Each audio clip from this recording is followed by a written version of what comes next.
እርሱ በመወለዱ ብዙዎቹ ደስ ይላቸዋል። የቅዱስ ዘካርያስና የቅድስት ኤልሳቤጥ ልጅ በማኅፀን ሳለ መንፈስ ቅዱስ የሞላበት በበረሃ ያደገ በገዳም ቅድስና ያጌጠ እስራኤልን ለንስሐ ያጠመቀ የጌታችን መንገድ ጠራጊ ጌታውን ያጠመቀ ስለ እውነት አንገቱን የተቆረጠ ታላቅ ቅዱስ አባት አንገቱ ተቆርጦ ለ15 ዓመት ወንጌልን እየሰበከ ነቢይ፣ ሐዋርያ፣ ሰማዕት፣ ጻድቅ፣ ካህን፣ ባሕታዊ፣ መጥምቅ፣ መንገድ ጠራጊ፣ ድንግል፣ መጥምቀ መለኮት ቅዱስ ዮሐንስ።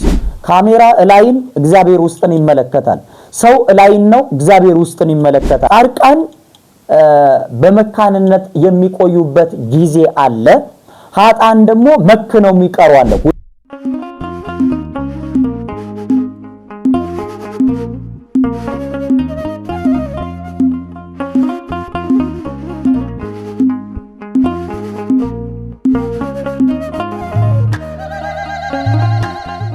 በስመ አብ ወወልድ ወመንፈስ ቅዱስ አሐዱ አምላክ አሜን። እርሱ በመወለዱ ብዙዎቹ ደስ ይላቸዋል። የቅዱስ ዘካርያስና የቅድስት ኤልሳቤጥ ልጅ በማኅፀን ሳለ መንፈስ ቅዱስ የሞላበት በበረሃ ያደገ በገዳም ቅድስና ያጌጠ እስራኤልን ለንስሐ ያጠመቀ የጌታችን መንገድ ጠራጊ ጌታውን ያጠመቀ ስለ እውነት አንገቱን የተቆረጠ ታላቅ ቅዱስ አባት አንገቱ ተቆርጦ ለ15 ዓመት ወንጌልን እየሰበከ ነቢይ፣ ሐዋርያ፣ ሰማዕት፣ ጻድቅ፣ ካህን፣ ባሕታዊ፣ መጥምቅ፣ መንገድ ጠራጊ፣ ድንግል፣ መጥምቀ መለኮት ቅዱስ ዮሐንስ። እንኳን ለመጥምቀ መለኮት ለቅዱስ ዮሐንስ በዓለ ልደቱ በሰላምና በጤና አደረሳችሁ አደረሰን። ይህ ከራዲዮን ኦርቶዶክስ መንፈሳዊ ሚዲያ ነው። እንደተለመደው ዛሬም ባህሉን አስመልክቶ ወደ እናንተ ልዩ መርሃ ግብር ይዘን መተናል። እናንተም እንደተለመደው እስከ መርሃ ግብሩ ፍጻሜ ድረስ ብትቆዩ ታተርፉበታላችሁ። ዛሬ ስለ ቅዱስ ዮሐንስ በዓለ ልደቱን እየተመለከትን ቆይታ እናደርጋለን። ቅኝታችንም የምናደርገው በሉቃስ ወንጌል ምዕራፍ 1 ከቁጥር 5 ጀምረን ጉዟችንን ወደፊት እናደርጋለን። እናንተም ደግሞ በዚህ በቆይታችሁ ብዙ ትምህርትን ታገኙበታላችሁ። ስለ ቅዱስ ዮሐንስ ልደት እንደዚሁም ስለ ቤተሰቦቹ ብዙ ነገሮች የምታገኙበት ነው። እስከ መጨረሻው አብራችሁን ቆዩ። እርሱ በመወለዱ ብዙዎቹ ደስ ይላቸዋል። እርሱን ከማየታችን በፊት ወደኋላ ከፍ ብለን እንመልከት። ነገርን ከስሩ ውሃን ከጥሩ እንዲሉ አበው ወደኋላ መለስ ብለን ስናይ የቅዱስ ዮሐንስን መጥምቅ የልደቱን ታሪክ ጥንተ ልደቱን ለመጎብኘት የግዴታ ወደኋላ መመለስ ተገቢ ነውና እንዲህ ነው የሚለው። በይሁዳ ንጉስ በሄሮድስ ዘመን ከአብያ ክፍል የሆነው ዘካርያስ የሚባል አንድ ካህን ነበረ። ሚስቱም ከአሮን ልጆች ነበረች፣ ስሟም ኤልሳቤጥ ይባል ነበረ ይላል። ይህንን ቅዱስ ሉቃስ ስለምን ዘገበልን?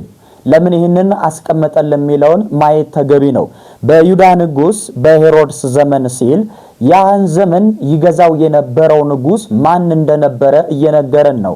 ስለምን ይህንን አስፈለገ ካልን የዚያን ዘመን የነበረው ይሄ ንጉስ እጅግ ጨካኝ ነፍሰ ገዳይ እንደነበረ የምናይበት፣ እስራኤላውያን በሮም ቀኝ ግዛት ስር ተገዝተው እንደነበረ የምናይበት ሲሆን ይህ ክፉ ንጉስ ብዙዎቹን የጨረሰ የገደለ እስራኤልን ያስጨነቀ 144,000 ሕፃናትን የገደለ ኢየሱስ ክርስቶስ በዚያ በተወለደበት ዘመን ወራት የነበረ ንጉስ ነው። ታዲያ ያ ጨካኙን ክፉ ዘመንና ፖለቲካዊ ሁኔታውን ይነግረናል ቅዱስ ሉቃስ ማለት ነው። ከዚያ ይቀጥልና ከአብያ ክፍል የሆነ ይላል። እንግዲህ የክህነት አገልግሎት ደግሞ ይነግረናል ማለት ነው። በዚያን ዘመን የነበረው የክህነት አገልግሎት ደግሞ በብሉይ ኪዳን በቅዱስ ዳዊት ዘመን የካህናት አገልግሎት በ24 ክፍሎች ተከፍሎ ነው የሚገለገለው። ይሄንንም በዜና መዋዕል ምዕራፍ 24 ቁጥር 10 ላይ ስታዩ የአብያ ክፍል ከነዚህ ከ24ቱ የክህነት ክፍል አገልግሎት ተረኛው 8ኛ ተራ ላይ እንደሆነ እናያለን። እንግዲህ በ24 ይከፈላሉ። በየተራቸው ነው ወደ ቅድስተ ቅዱሳን ገብተው የሚያገለግሉትና የካህኑ ዘካርያስ ክፍል ወይ ምድብ ጣቢያ ክፍል እንደሆነ ቅዱስ ሉቃስ ይዘግብልናል ማለት ነው። እንግዲህ እያንዳንዱ ካህናት ክፍል በዓመት ውስጥ ለተወሰኑ ቀናት ይደርሳቸዋል ማለት ነው። በኢየሩሳሌም ቤተ መቅደስ በመገኘት የማይጥንት የመስዋዕት የጸሎት አገልግሎት ያከናውናሉ። ይሄም የሚያሳየን እንግዲህ ዘካርያስ በሥርዓቱ መሰረት ቤተ መቅደስ ገብቶ የሚያገለግለው ሕጋዊ ካህን መሆኑን ያሳየናል ማለት ነው። ከዚያም ይቀጥልና ምን አለ? ዘካርያስ የሚባል አንድ ካህን ነበረ ይላል። እንግዲህ ስሙን ደግሞ ይጠቅስልናል ማለት ነው። ከአብያ ወገን ክፍል የሆነ ይልና ከዚያ መካከል የሆነው አንዱ ይላል። እንግዲህ ካሉት መካከል ማለት ነው። ብዙዎች ስላሉ ለይቶ ሲነግረን ከዘካርያስ የሚባል አንድ ካህን ነበረ ይላል። እንግዲህ አባቱ በራኪው ይባላል፣ እግዚአብሔር ይባርከው ማለት ነው። ዘካርያስ የሚባል ይላል በዕብራይስጥ ቋንቋ ማለት ነው። እግዚአብሔር አሰበው፣ እግዚአብሔር ያስታውሳል የሚል ትርጉምን ይሰጣል። ዘካርያስ ማለት እግዚአብሔር አይረሳም የሚለውን ትርጉምን ይሰጠናል ማለት ነው። እንግዲህ ስሙ ራሱ ትንቢታዊ ነው ማለት ነው። እግዚአብሔር ለሕዝቡ የገባው የድነት ቃል ኪዳን እንዳረሳ ሕዝቡን ሊያስብና ሊጎበኝ ጊዜው እንደደረሰ የሚሰጥ ስም ነው ማለት ነው። እግዚአብሔር አረሳም እግዚአብሔር አሰበ የሚል ነው የዘካርያስ ማለት ነው። የስሙንም ትርጉም እንግዲህ በኋላ በታሪኩ እናገኘዋለን። ዘካርያስ የሚባል አንድ ካህን ነበረ ይልና ሉቃስ ይቀጥልና ምን ይላል? ሚስቱም ከአሮን ልጆች ነበረች ይላል። አሁን በቀጥታ ስሟን አልጠራም መጀመሪያ ማለት ነው። በቀጥታ መጀመሪያ የጠቀሰው ምንድነው? ሚስቱም ከአሮን ልጆች ነበረች ይላል። የትውልድ ሐረግን ዘር እየነገረን ነው ማለት ነው። እንግዲህ የከበረች ከከበሩ ከካህናት ዘር መገኘቷን ሲነግረን ነው። እንግዲህ ተራ ከአይሁድ ሴት እንዳልነበረች ነው ኤልሳቤጥን ሊነግረን የፈለገው ቅዱስ ሉቃስ። እንግዲህ በኦሪቱ ሕግ መሰረት አንድ ካህን ተራ የአይሁድ ሴትም ማግባት ይችላል። ነገር ግን ከራሱ ከካህናቱ ወገን ከአሮን ዘር የሆነች ሴት ደግሞ ማግባት ይበልጥ የተከበረና ቅዱስ ያደርገዋል ጋብቻውን ማለት ነው። ስለዚህም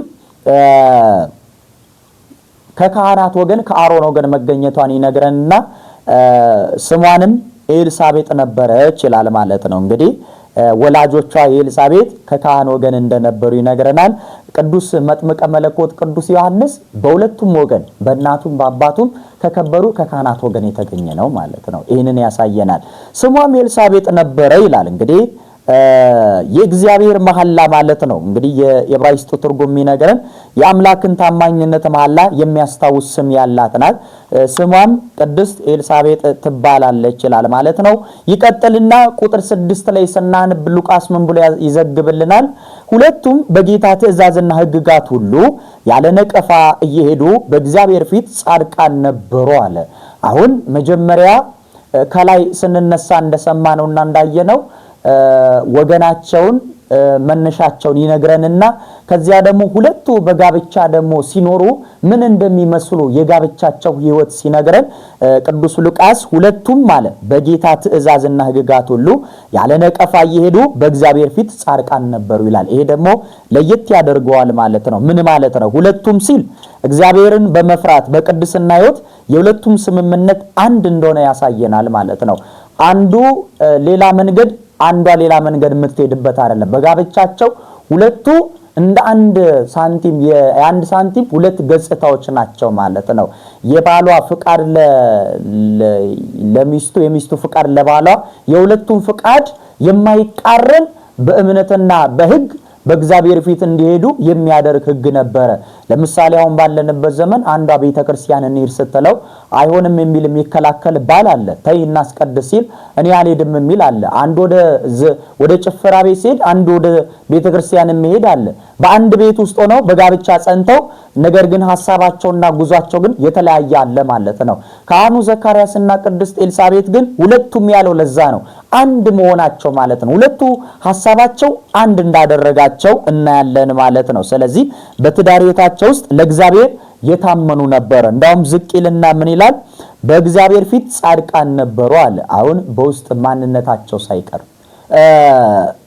ማንነታቸው ሳይቀር እንኳን ጻድቃን እንደነበሩ የሚያሳየን ነው። በእግዚአብሔር ፊት ጻድቃን ነበሩ ሲል ቅዱስ ሉቃስ ሲነግረን በሰው ፊትና በእግዚአብሔር ፊት መጽደቅ ይለያያል ወዳጆቼ።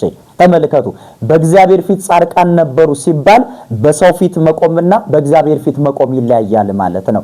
በእግዚአብሔር ፊት መቆም በውስጣዊ ቅድስናን የሚናገራል ማለት ነው። ሰው ውጫዊን ስርዓት ብቻ አይቶ ሊያደንቅ ይችላል፣ ሊያከብር ሊያመሰግን ይችላል። ሰው ከላይ አለባበሱ ንግግሩን አይቶ ማለት ነው እንዲህ ነው ብሎ መስፈርት ያስቀምጣል። ለምን? ካሜራ እላይን እግዚአብሔር ውስጥን ይመለከታል። ሰው እላይን ነው እግዚአብሔር ውስጥን ይመለከታል። የሚመዝነው ይሄን ስለሆነ ማለት ነው። ነብዩ ሳሙኤል የዳዊትን ከማንገሱ በፊት ሂድ ወደ እሴይ ቤት ይሄ እስራኤልን እንዲገዛ ማነክሰው ሰው አለና ሂድ ወደዛ ሲለው የመጀመሪያውን ታላቅ ወንድሙን ነበረ። ከዚያ ጊዜ አንድ ሰው እላይን ይመለከታል፣ እግዚአብሔር ግን ውስጥን ይመለከታል። እኔ ግን ናኩት ነው ያለው። ስለዚህ እግዚአብሔር ከምን በላይ ውስጥን ይመለከታል ማለት ነው። ስለዚህ በእግዚአብሔር ፊት ስንቆም የውስጥ ቅድስና ያስፈልገናል። ምን ጊዜም በክርስትና ሕይወት የውስጠኛው ነው ለላይኛው የሚሆነው ማለት ነው። የውስጠኛው ለላይኛው ይሆናል ማለት እንቁላል ሕይወት ዘርቶ የሚወጣው ከላይ ሲሰበር ሳይሆን ከውስጥ ሰብሮ ሲወጣ ስለሆነ ማለት ነው። ስለዚህ የውስጥ ቅድስና ነው ለላይ ቅድስና የሚተርፈው። ስለዚህ የውስጣቸው ቅድስና በእግዚአብሔር ፊት ጻድቃን እንደነበሩ ይነግረናል። እግዚአብሔር ግን ይላል ልብና ኩላሊትን ይመረምራል። ስለዚህ እነርሱ ግን በሰው በሌለበት ማንም በማያያቸው በስውር ሕይወታቸው ጭምር እግዚአብሔርን በመፍራት በቅድስና የሚኖሩ ጻድቃን እንደነበሩ ይነግረናል። በተለይ ድንቅ ነው። ምክንያቱም በብሉይ ኪዳን እንደምናየው ሕጉ እጅግ የከበደ ኃጢአት በሞላበት ብዙዎቹ በኃጢአት በወደቁበት ዘመን እነርሱ ግን በቅድስና በሙሉ ግርማ ታማኝነት ሆኖ መኖራቸው እጅግ ልዩ ነው ማለት ነው። ከዚያም ይቀጥልና በጌታ ትእዛዝ ሕግጋት ሁሉ ይላል። በጌታ ትእዛዝና ሕግጋት ሁሉ ያለ ነቀፋ ይሄዱ ይላል። ያለ ነቀፋ ይሄዱ ነበረ ይላል። አሁን ሕግጋትና ትእዛዝ ያለ ነቀፋ ይለዋል ማለት ነው ቅዱስ ሉቃስ። ምን ማለት ነው? በጌታ ትእዛዝና ሕግ ሁሉ ሲል ትእዛዝና ሕግጋት ማለት ሁለቱን ስናይ በኦሪቱ ስነ ምግባራዊ ማህበራዊ ሃይማኖታዊ ስርዓቶችን የሚያጠቃልል ክፍል ነው ማለት ነው። መታዘዛቸው መርጠው በጥቂት ይሄ ይሻለናል ይሄንን እንሁን ሳይሆን የነሱ ትእዛዝ የነሱ ይከተሉት የነበረው ሕግና ትእዛዝ ሲል በዚያን ጊዜ የነበሩ ሕጉንና ትእዛዙን በማህበራዊም በመንፈሳዊ ሕይወትም ሁሉንም አጠናቀው ያዙ ነበረ ማለት ነው። ግማሹን ይዘው ግማሹን ጥለው አንዱን ይዘው አንዱን አንጠልጥለው እንዳልነበረ ስለሚነግረን ነው ይሄ ክፍል ማለት ነው። ያለ ነቀፋ ይሄዱ ይላል። ያለ ነቀፋ ማለት ፍጹም ኃጢአት የሌለባቸው ነበሩ ማለት ሳይሆን ከኃጢአት ነፃ የሆነ የለም። ምክንያቱም በሕጉ መሰረት የሚጠብቃቸው ስርዓት መስዋዕትና ንስሐ በታማኝነት በመፈጸም ማንም ሰው በዕለት ተዕለት ሕይወቱ ላይ ጣቱን ሊቀስርባቸው የማይችል በክብር የሚኖሩ እንደነበረ ነው የሚነግረን። በብሉይ ኪዳን ጽድቃችን እንኳን እንደ መርገምት ጨርቅ ተቆጠረ በተባለበት በዚያን ዘመን ሁሉም ኃጢአትን ያልሰራ የለም ከእመቤታችን ከድንግል ማርያም በስተቀር ማለት ነው። ስለዚህም ነገር ግን በዚያን ዘመን ነውር ነው ተብሎ የሚያስነቅፍ ስራ በዙ ፊት ያልነበረ በእግዚአብሔርን በመፍራት ይመላለሱ እንደነበረ የሚያሳየን ክፍል ነው ማለት ነው። ሌላው ይቀጥልና ቁጥር 7 ላይ ምን ይላል?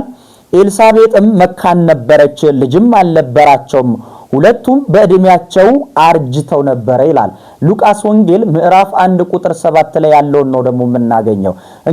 ስለ ቅድስናቸው፣ ስለ አገልግሎታቸው፣ ስለመጡበት የዘር ሐረጋቸው የቅድስናቸውን ሁኔታ እያየን መተናል።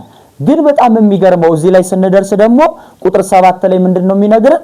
ኤልሳቤጥም መካን ነበረች፣ ልጅም አልነበራቸውም፣ ሁለቱም በእድሜያቸው አርጅተው ነበረ ይላል። ልብ በሉ። አሁን ብዙ ጊዜ ሁላችንም የምናየው እንዲህ በቅድስና የሚመላለስና የሚራመድ እንዴት ልጅ ሊያጣ ይችላል? እንዴት እንዲህ በቅድስና የተሞላ የሚያስፈልገውን ነገር እንዴት ሊያጣ ይችላል? እንደውም ንጹህ ቅዱስ የሆነ እኮ በዚህ የተመላለሰ የጠየቀውን ማግኘት ነበረበት። እስከዛሬ እርጅና ዘመን ለምን ቆዩ ልጅ በማጣት የሚለው የውስጣችን ጥያቄ ሊፈጥርብን ይችላል ማለት ነው። ኤልሳቤጥም መካን ነበረች ይላል። በጥንት የአይሁድ ባህል መሰረት ማለት ነው ልጅ አለመውለድ እንደ ትልቅ ጉድለት አልፎም ተርፎ ከእግዚአብሔር ዘንድ እንደተጠላ የመጠላት ምልክት ተደርጎ ይቆጠራል። በዚያን ዘመን በአይሁድ ሥርዓት መሰረት በኦሪቱ እጅግ ድሃ የሆነ መውለድ የማይችል እጅግ የታመመ በእግዚአብሔር የተጠላ በእግዚአብሔር የተረሳ በእግዚአብሔር የማይወደድ የእግዚአብሔር ጸጋ ከሱ የራቀው ተደርጎ ይቆጠር ነበር። ባለ ጸጋ የሆነ በእግዚአብሔር የተወደደ የሚወልድ የተመረጠ ተብሎ የሚታመን ነበር ማለት ነው። እንግዲህ ሁለቱም በእግዚአብሔር ፊት በቅድስና የሚሄዱ በሰው ፊት ሳይሆን በእግዚአብሔር ፊት እንግዲህ በቅድስና ጌጠው የሚሄዱ ነው ማለት ነው። ዛሬ እንኳን በእግዚአብሔር ፊት በሰው ፊትም እንኳን በቅድስና ለመሄድ የተቸገርነን ብዙዎቻችን ማለት ነው። ታዲያ እንግዲህ በዚህ መካከል እንግዲህ በቀድሞ ቁጥር 6 ላይ በእግዚአብሔር ፊት ጻድቃን ነበሩ ተብሎ የተመሰከረላቸው ቅዱሳን ቢሆኑም ማህበረሰቡ ግን በቀጥታ በግልጽ ባይናገራቸው በውስጥ ያግሞተምቱ ነበረ። ነገር ግን መካንነት በምን ይከሰታል? ልጅ አለመውለድ በምን ይከሰታል? ጻድቃን በመካንነት የሚቆዩበት ጊዜ አለ። ኃጥአን ደግሞ መክነው የሚቀሩ አለ። ሁለቱን በደንብ አድርጋችሁ ለይታችሁ ልትይዙ ይገባል። ጻድቃን መክነው የሚቆዩበት ጊዜ አለ። ኃጥአን ግን መክነው የሚቀሩበት ጊዜ አለ። መቅረትና መቆየት ልዩነት አለው ማለት ነው። ለጊዜው በመካንነት ቢቆዩም እግዚአብሔር ግን የተባረከ ልጅ ሲሰጣቸው እናያለን። መክነው መቅረት ግን ደግሞ አለመውለድን ያሳያል ማለት ነው። ለምሳሌ መካንነት ከምን ይመጣል? አንደኛ በኃጢአት ምክንያት ነው። ሰው በኃጢአት በበደል ምክንያት መካን ሊሆን ይችላል። ለምሳሌ ልጆች የእግዚአብሔር ስጦታዎች ናቸው አለ ዳዊት። የእግዚአብሔር ስጦታ ደግሞ ጸጋ ነው፣ በረከት ነው። የእግዚአብሔርን ጸጋና በረከት ለመቀበል ደግሞ በቅድስና ሕይወት መመላለስ ያስፈልጋል። ኃጢአት በደል የእግዚአብሔርን ጸጋ እንዳናገኝና ከእግዚአብሔር ጸጋ ይለያል።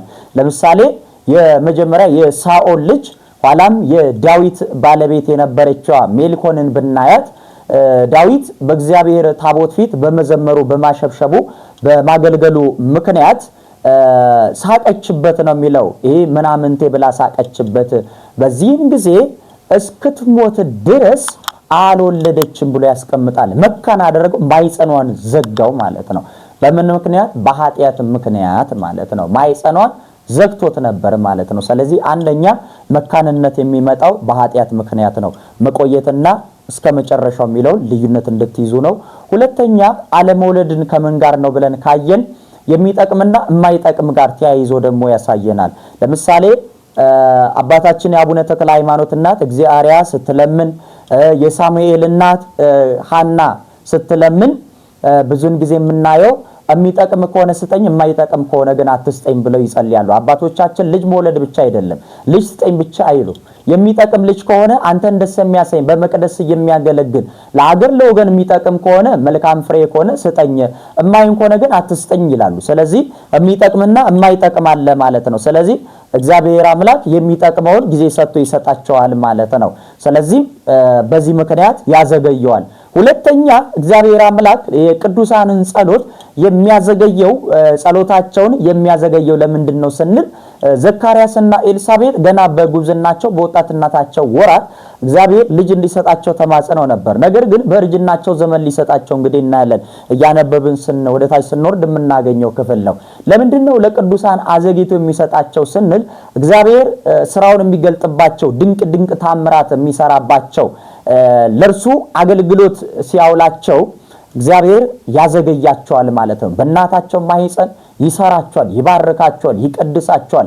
በትንቢተ ኤርምያስ ምዕራፍ 1 ቁጥር 5 ላይ እነሆ ገና በእናት ማህፀን እንዳለ አይቻለሁ፣ መርጫለሁ፣ ቀድሻለሁ አለ። ዮሐንስም ገና በእናቱ ማህፀን ሲመረጥ እናያለን። ስለዚህ ብዙዎቹ ቅዱሳንን ደግሞ በዚህ ያቆያቸዋል። 10 ቢወልዱ 10 ነው ጉዱ፣ ከወለዱ ይበቃል አንዱ ይላሉ አባቶቻችን እንዳውም በቢላቦ ሲናገሩ። ምክንያቱም የተባረከ አንዱ ሺህ ይሆናልና ማለት ነው። እንግዲህ ሐና መካኒቷ 7 ወለደች ያለው ተመልከቱ። አንዱ ነብዩ ሳሙኤል ነገስታትን የቀባ ነበር፣ በመቅደሱ የሚያገለግል ነበር፣ መስፍንም ካህንም የነበረ ነበር። እግዚአብሔር ሲሰጥ እንዲህ ነውና በእውነት ያልወለዳችሁ የተባረከ ልጅ ይስጣችሁ፣ የወለዳችሁ ደግሞ እግዚአብሔር አምላክ ልጃችሁን ይባርክላችሁ። ስለዚህ ኤልሳቤጥ መካን ነበረች ብሎ ይቀጥልና ምንድነው ልጅ አልነበራቸውም ይላል። እንግዲህ ይሄ ቃል በቤታቸው ውስጥ የነበረው ጸጥታና የትውልድ ቀጣይነት ማጣትን ይገልጻል። እንግዲህ በቀድሞ ጊዜ በካህናት ወገን የሆነ አንድ ካህን ዘር ተክቶ መሄድ ግድ ይለው ነበር። ለምን? በሱ ቦታ ተተክቶ የሚያገለግል ስለሚያስፈልግ ማለት ነው። ስለዚህ የካህን አገልግሎት የግዴታ ዘር ተክቶ መሄድ ያስፈልገው ነበር። ነገር ግን ለካህን ወገን የዘር መተካት የክህነት አገልግሎት ለልጅ ማስተላለፍ ትልቅ ቦታ የሚሰጠው በነበረበት ዘመን እንግዲህ ልጅ አለመኖሩ በሰውኛ እይታ እጅግ ያሳዝናል፣ ተስፋ ሊያስቆርጥ ይችላል ማለት ነው። ያውም ካህን ሆኖ ዘር መተካት በሚችልበት ማለት ነው። ስለዚህ ልጅ አልነበራቸውም፣ ሁለቱም በእድሜያቸው አርጅተው ነበረ ይላል። ይሄ ደግሞ በጣም ይከብዳል። መካን ብቻ ሳይሆን በሕክም እንግዲህ እንደ ሳይንሱ ዛሬ ባለንበት ዘመን ስናይ በ30ዎቹ እስከ 40 ባሉት እንግዲህ ሳይንሱ ከ45 ዓመት በኋላ ያሉ ሴቶች መውለድ አይችሉም ብሎ ያስቀምጠዋልና እስከዚያ ባሉት ጊዜ ግን ብዙ ሰዎች በሕክምናው መንገድን ብዙ ነገር ይሞክራሉ ለመውለድ የተለያየ ክትትልን ያደርጋሉ፣ ብዙ ነገር ሙከራ ያደርጋሉ። ግን ከዛ በኋላ ያለውን እድሜ ከዚህ በኋላ አልወልድም ብለው ተስፋ ቆርጠው ይቀመጣሉ ማለት ነው። አሁን የምናየው እንግዲህ አለመውለድ ብቻ አይደለም፣ መካን ብቻ አይደሉም። አሁን ያ የጉብዝናቸው የወጣትነታቸው ወራት አልፏል። ኤልሳቤጥም ዘካርያስም ማለት ነው። ሁለተኛ ደግሞ ምን አለ? እርጅና አለ ማለት ነው። አያችሁ፣ የሆነ ነገር እንኳን ላስተካክል የማይቻልበት ዘመን ላይ ነው ያሉት ማለት ነው። የእግዚአብሔር ስራው ድንቅ የሆነበትን ነገር የምናየው ደግሞ ይሄ ነው ማለት ነው። እንግዲህ መካን መሆን አለ፣ እድሜ አልፎ ማርጀት አለ። እነዚህ ሁኔታዎች እንደ ሰውኛ እጅግ ጨለማ ሆኖ ነው የሚታየን። ነገር ግን በጣም የሚገርመው የሰው ሲያልቅ እግዚአብሔር የሚጀምርበት ጊዜ ነው። ይሄ ዘመን ደግሞ ብዙ ጊዜ እኛ ሞከረነው እስከ መጨረሻ ታገለን ስናቆም እግዚአብሔር ደግሞ ይጀምራል ማለት ነው። የኛ ማብቂያ የእግዚአብሔር መጀመሪያ ነው። ይህንን ልብ በሉ። በየትኛውም ጊዜ አበቃልኝ ባላችሁ ሰዓት እግዚአብሔር ይጀምራል። ሊነጋ ሲል ይጨልማል ይላሉ አባቶቻችን። ወይን ሲዘገይም ይጣፍጣል ይላሉ። ነገሮቻችን ሲዘገዩ ሊያጣፍጠው እንደሆነ ማወቅ አለብን። ምንጊዜም ልብ በሉ፣ ወርቅ በእህል ሚዛን አይመዘንም። እግዚአብሔር ሊሰጣችሁ የፈለገ ልዩ ነገር አለ። ስለዚህ ተስፋ አትቁረጡ፣ ባላችሁበት ጸንታችሁ ጸልዩ። ለሰው የማይቻለው በእግዚአብሔር ስለሚቻል ማለት ነው። ስለዚህ ጸንቶ መጠበቅን ያስፈልጋል ማለት ነው።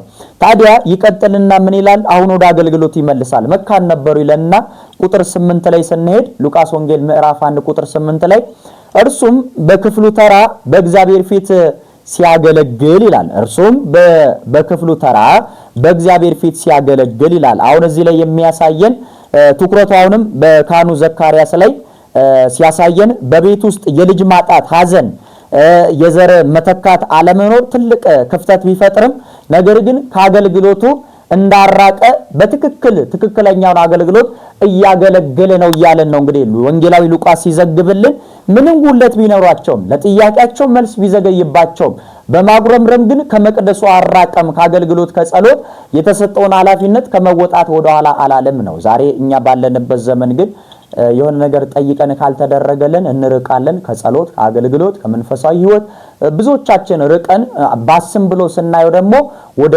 ጥንቆላ ወደ ተለያየ ቦታ ላይ በመሄድ ለዛ ለፈለግነው ነገር ስለዘገየብን ወይ መልስ ስላጣን ወደ ሌላ ቦታ የምንሄድ ሰዎች አለን ማለት ነው። እግዚአብሔር አምላክ ከእንደዚህ አይነት ነገር ሁላችንን የሚጠብቀን። ነገር ግን ካህኑ ዘካርያስ በዚህ ክፍተት እንኳን እግዚአብሔርን ከማገልገል ወደኋላ እንዳላለ የሚያሳየን ክፍል ነው። በክፍሉ ተራ አለ።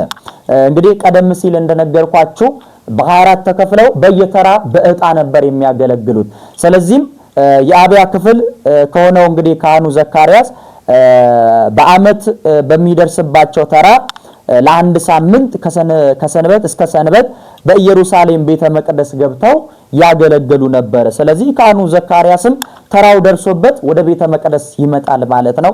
በጣም የእግዚአብሔር ሥራ ድንቅ ደግሞ ስትመለከቱ አሁን እግዚአብሔር ሊሰራ የፈለገበት ካህኑ ዘካርያስ የደረሰበት እጣ እንዲያው በግጥምጥሞሽ አይደለም። የእግዚአብሔር ሥራ ድንቅ የሆነበት ሰዓት ላይ ነው የምናገኘው ማለት ነው። ስለዚህ በእግዚአብሔር ፊት ይላል የአገልግሎቱ ሁኔታን ነው የምናየው። አሁን ተራ ደረሰው፣ ወደ አገልግሎቱ ገባ። ወደ አገልግሎቱ ሲገባ ግን በማን ፊት ነው የሚቆመው ነው? ካህናት በቤተ መቅደስ ውስጥ ሲቆሙ በማን ፊት ነው የሚቆሙት ካልን በሰዎች ፊት ሳይሆን ወይም ለይስሙላ ሳይሆን ቅዱስ በሆነው ሁሉን በሚያየው በእግዚአብሔር ፊት ነው ማለት ነው። ልብ በሉ። በመቅደስ ስትቆሙ ውድ ኦርቶዶክሳውያን በማን ፊት መቆማችሁን አስተውሉ። እንዴትና እንዴት መቆም እንዳለብን ልብ ልንል ያስፈልጋል። ይህንን የካህኑን ቃል ያቃለለ ወይም በድፍረት በትዕቢት የተነጋገረ ቢሆን በልቡ ቂምና በቀልን የያዘ ቢኖር እግዚአብሔርን ጌታችንን እንዳሳዘነው ይወቅ ይረዳ። ስለ በረከት ፈንታ መርገምን ስለ ስርየተ ኃጢአት ገሃነመ እሳትን ከእግዚአብሔር ዘንድ ይቀበላል አይደለም የሚለው በቅዳሴ። ይህ ስፍራ እጅግ የሚያስፈራ ነው። ይህች ሰዓት እንዴት የምታስፈራ ሰዓት ናት! መንፈስ ቅዱስ ከሰማይ የሚወርድበት ይላል በቅዳሴ ጊዜ። ስለዚህ በእግዚአብሔር ፊት ስንቆም እንዴት መቆም እንዳለብን ልንል ያስፈልጋል። ለይስሙላ ሰው እንዲያይን መምጣት የለብንም። አንዳንዶቹ ቤተክርስቲያን የሚመጡት ልክ እንደ ዕቁብ ለመጣል የሆነ አቴንዳንስ ለመሙላት የሚመጣ እንደው ልሂድ እስቲ ብሎ እንዲህ አይደለም። በፍርሃትና በእምነት መመላለስ ያስፈልጋል። በእግዚአብሔር ፊት ነው የምንቆመው። በእውነትና በፍርሃት ልንቆም ያስፈልጋል። ስለዚህ ካህኑ ዘካርያስ በእግዚአብሔር ፊት ነው የሚቆመው። ይሄ አገልግሎቱን እጅግ ከፍተኛ ክብርን ያሳያል። በእግዚአብሔር ፊት ነው የሚቆመው። በእግዚአብሔር ፊት ይቆማል ሲያገለግል። እንግዲህ አገልግሎቱ ምንድነው ስንል አገልግሎቱ የማይጥንት የመስዋዕት ለሕዝቡ ጸሎት ማሳረግ አገልግሎቱ ነው። ዘካርያስ እንግዲህ እድሜ የገፋ አረጋዊ ቢሆንም የአገልግሎቱን ቀንበር ግን በታማኝነት ተሸክሞ ያገለግላል ማለት ነው። ወደ ቁጥር 9 እንለፍ። እንደ ካህናት ሥርዓት ወደ ጌታ ቤተ መቅደስ ገብቶ ለማይጠን ዕጣን ደረሰበት ይላል። እንደ ካህናት ሥርዓት ወደ ጌታ ቤተ መቅደስ ገብቶ ለማጠን ዕጣ ደረሰበት ይላል። አሁን ወደ እግዚአብሔር ፊት ብሎ ነግሮናል። ይቀጥልና ሉቃስ የሚነግረን እንደ ካህናት ሥርዓት ወደ ቤተ መቅደስ ገብቶ ይላል። አሁን በውጭ የምንቆመው በውስጥ የምንኖረው አገልግሎት እንዳለ እየነገረን ነው። ዕጣ እንደደረሰው ይነግረናል። እንግዲህ በኦሪቱ ሕግ በአይሁድ ትውፊት መሰረት በቤተ መቅደስ ውስጥ የሚከናወኑ ማናቸውም ተግባር በሥርዓትና በስነ ስርዓት የሚመሩ እግዚአብሔር እንግዲህ ይሄ በግርግር ዝም ብሎ የሚመጣ ሳይሆን ሕግና ስርዓቱን ጠብቀው መቅደሱን የሚያገለግሉ መሆኑን ይነግረናል። ወደ ጌታ ቤተ መቅደስ ገብቶ ይላል። እዚህ ላይ እንግዲህ ቤተ መቅደስ ሲል ምን ማለት ነው? በአደባባይ ከውጭኛው ሆኖ አብሮ የሚያገለግል በጸሎት የሚቆሙ አሉ። ያንን የጸሎቱን መስዋዕት እንዲያሳርግላቸው የሚማጸኑ አሉ በአደባባይ። ደግሞ ሁለተኛው ደግሞ ወደ ውስጠኛው ቅድስተ ቅዱሳን መቅደስ ውስጥ ደግሞ የሚገቡ አሉ። ወደዚህኛው ውስጥ መግባት የሚችለው ካህን ብቻ ነው ማለት ነው። ስለዚህ ውስጠኛው ክፍል ላይ ዕጣ ደርሶት እንደገባ እናያለን። ይሄ እንግዲህ በጣም ብዙ ካህናት ስለነበሩ በኦሪቱ ዘመን በዕጣ ነበር የሚደርሳቸው ማለት ነው። ልብ በሉ። ዕጣ ደርሷቸው በዕጣ አንድ ነው የሚደርሳቸው። ስለዚህ ዕጣ ደርሶት ወደ ውስጠኛው መቅደስ ገብቶ ሊያጥን እንደገባ እናያለን። ከዚያም ይላል ለማጠን ይላል። ዕጣን ማጠን በየቀኑ ጧትና ማታ የሚከናወን በልዩ ሁኔታ የተዘጋጀ ሲሆን እንግዲህ መዝሙረኛው ልበ አምላክ ዳዊት ምን ይላል? ጸሎቴን በፊት እንደ ዕጣን ተቀበል ይላል በመዝሙረ ዳዊት መዝሙር 141 ቁጥር 2 ላይ ማለት ነው። ስለዚህ በዚያን ዘመን እንግዲህ በኢየሩሳሌም በጣም ብዙ ካህናት ስለነበሩ በተራ የሚደርስ እንደሆነ እናያለን ማለት ነው። በዚህ ጊዜ ይላል ቁጥር 10 ላይ ስናነብ በዕጣንም ጊዜ ሕዝቡ ሁሉ በውጭ ቆሞ ይጸልይ ነበረ ይላል። እንግዲህ ካህኑ ዘካርያስ ጸሎት በሚያደርስ ጊዜ ሕዝቡ በውጭ ሆኖ ይጸልይ ነበረ። መስዋዕትን ሲያሳርግ ጸሎት ሲጸልይ በዚያን ሰዓት ከመሰዊያ ላይ መባውን ሲያስቀምጥ ሕዝቡ በውጭ ሆነው ይከታተሉ ነበረ ይላል። እንግዲህ በውጭና በውስጥ የተለየ አገልግሎት እንዳለ ነው የምናየው። ሁለቱም ይህንን የሚያሳየን በእግዚአብሔርና በሰው መካከል የተጋረደ መጋረጃ ነበረ። ይሄውም የብሉይ ኪዳኑ የኃጢአት ጌታችን ኢየሱስ ክርስቶስ ወደዚህ ምድር ላይ መጥቶ እኛን አድኖ ሕዝብና አሕዛብን አንድ እስከሚያደርግ የሰው ልጅ በኃጢአቱ ምክንያት ተራርቆ እንደነበረ እናያለን ማለት ነው። ይጸልይም ነበር ይላል። ቁጥር 11 ላይ ስናይ የጌታ መልአክም በዕጣኑ መሰዊያ ቀኝ ቆሞ ታየው ይላል። አሁን የቅዱስ ዮሐንስን ልደቱን ታሪክ የምናገኘው እንግዲህ ከዚህ ከቁጥር 11 ጀምሮ የጸሎቱን ውጤት መልስ ለማግኘት እዚህ ላይ ነው የምናገኘው። እንግዲህ የቅዱስ መጥምቁ ዮሐንስ የቤተሰቡን የሕይወት ታሪክ ነው እየዳሰሰን የመጣ ነው። አሁን ቁጥር 11 ላይ ግን ምንድነው የሚለው? የጌታ መልአክ በዕጣኑ መሰዊያ ቀኝ ቆሞ ታየው ይላል። አሁን እዚህ ላይ ልብ በሉ። የጌታ መልአክ አለ። አሁን የእግዚአብሔር መልአክ ቅዱስ ገብርኤል ነው ማንነቱን ሲነግረን ነው። ቀጥለን ስናይ ምክንያቱም የጌታ መልአክ ቁጥር 19 ላይ እኔ ገብርኤል ነኝ ብሎ ስለሚናገር ማለት ነው። መልአክ ማለት መልእክተኛ ማለት ነው። ለተልእኮ ለበረከት የሚላኩ ናቸው። ለምስጋናና ለተልእኮ እልፍም ብሎ ደግሞ አንታዘዝ ስንል ለቁጣ ለመቅሰፍትም የሚላኩ ናቸው ማለት ነው። ቅዱሳን መላእክት ማለት ነው። በዕጣኑ መሠዊያ በቀኝ በኩል ቆመ አለ። ከግራው ይልቅ ቀኝን የመረጠው ልብ በሉ። የቅዱሳን መላእክት ለምን በቀኝ በኩል ይቆማሉ የሚለውንም ይነግረናል።